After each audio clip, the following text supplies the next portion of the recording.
Hello guys! Welcome back to my YouTube channel!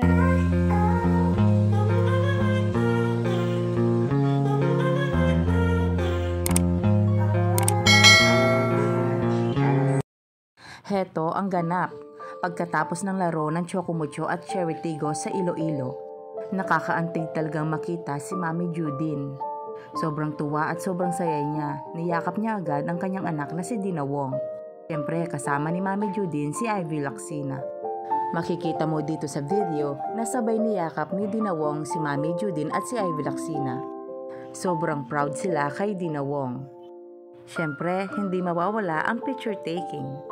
Ang sayang makitang magkasundo si Mami Judine at si Ivy Lacsina. Supportive din naman at sobrang bait nitong si Ivy. Makikita mo dito na suot-suot pa niya ang jersey ni Dina Wong.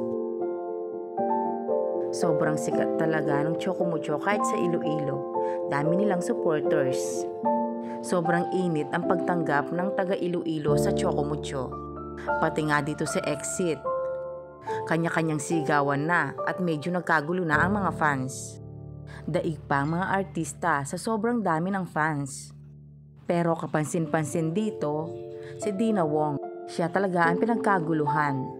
Kaya todo bakod ang mga guards sa kanya. Pati coach staff umalali na din kay Dina Wong.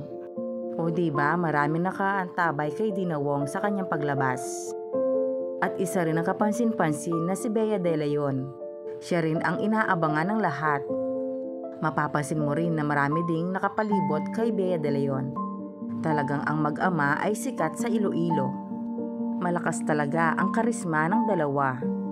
Hindi tuloy na ibigay ng ibang fans ang mga regalo nila sa kanilang mga paboritong player. Dahil todo bakod sila dito. Sobrang daming tao. Sabi nga ng iba, parang finals na ang datingan. Pati naman si Coach Dante ay sikat na rin sa Iloilo.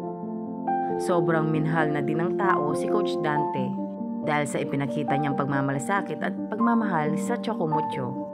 Isang mahinahon at magaling na coach. Marami ding fans ang bumati sa kanya.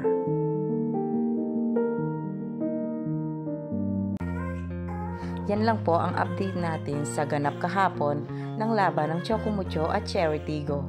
Kung gusto mo ang ganito mga update, huwag mo naman salang kalimutang mag-like at mag-subscribe para lagi kang una sa lahat ng aking i-upload. At huwag ka ring mahiyang mag-comment sa baba. Salamat at good day sa inyong lahat.